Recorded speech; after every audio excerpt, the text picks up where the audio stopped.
Hello guys, welcome again to Life with Karen. Today I'm going to share with you about baking a cake.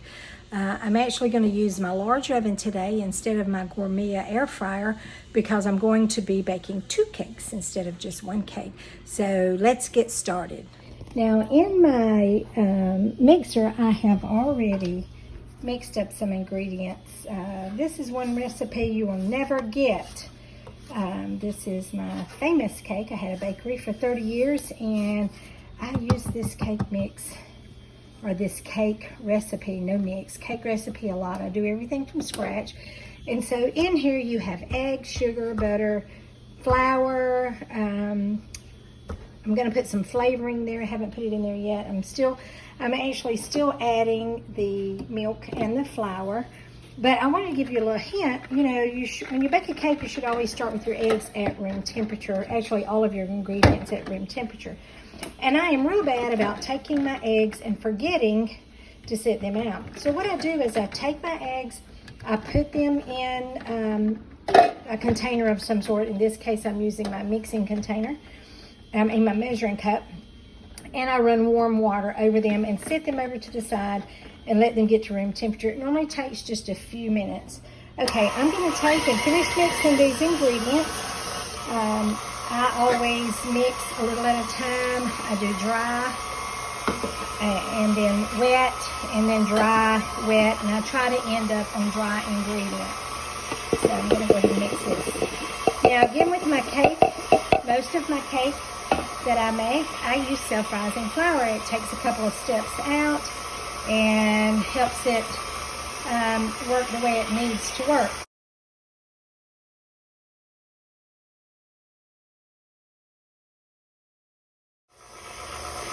Cake is almost completely mixed now. I am going to shut it off. While you're mixing your cake, you do want to take and scrape down the sides every so often to make sure that you're getting all the goodies in. And scrape down the sides, and then also take and scrape through the bottom of it to make sure it's mixing all the way in the bottom, because sometimes it doesn't get that in the middle. So you want to scrape it down. Like I said, on this recipe that I use, I start with my eggs and I mix my eggs for just till they're good and mixed, no set time. And then I take and add sugar. Then go to the rest of the ingredients, wet ingredient. I start with the flour, the dry ingredient. Then I add the milk and alternate that back and forth. And in the middle of that, I add in the flavoring, whatever flavor I'm wanting to put in. This one I happen to put vanilla in.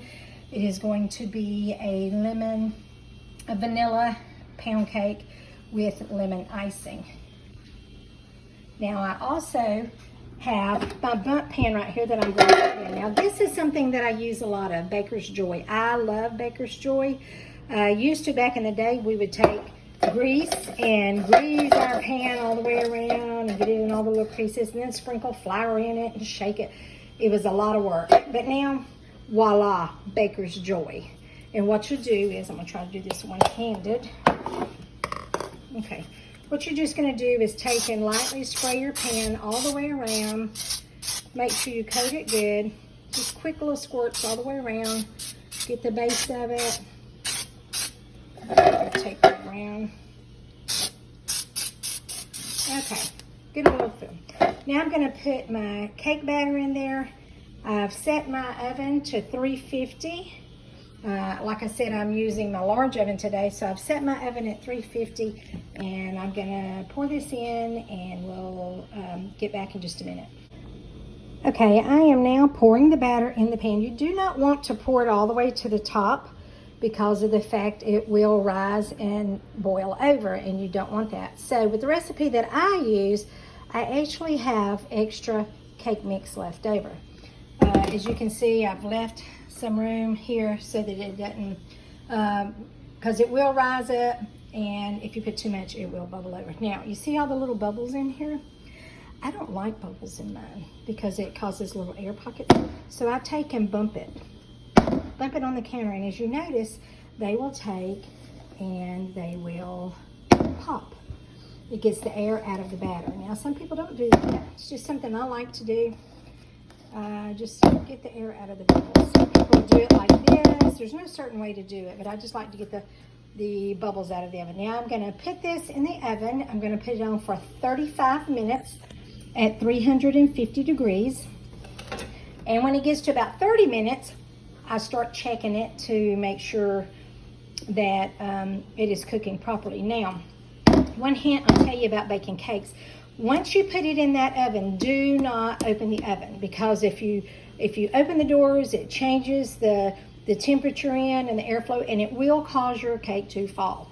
So do not open your oven, because like I said, it will mess it up. It will make your cake fall. So normally I wait until it's about 5 minutes getting done, and then I'll turn the light on, look through the window, and then I may slightly open the door a little bit. Even at the end of the baking, it can sometimes cause your cake to fall if you're not careful. All right, let's stick it in the oven and do our cake. I told you I have a little bit of batter left over, and what I'll do is I'll take this batter, and I have a small 3-inch round, 3-inch high cake pan, and I will put this in that pan and make a little small cake.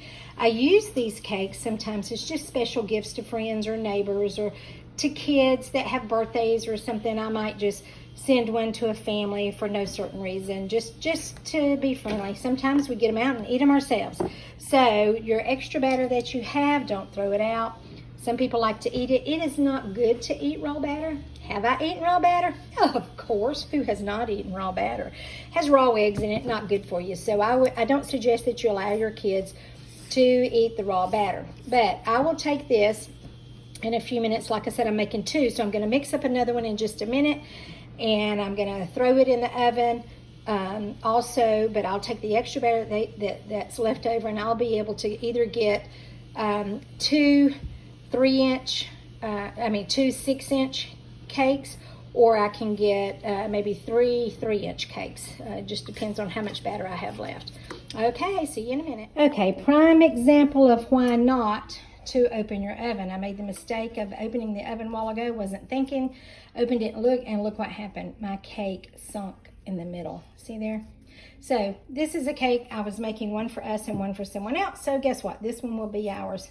Now I'll mix up the other one and put it in the oven. This is the same cake that I showed you the other side, that it had fallen down. But when you flip it over, you really can't tell. Just a little bit over here on this side, and I can trim that off. But this will do perfectly just for us. It's nice and soft, good and hot. Make a delicious cake.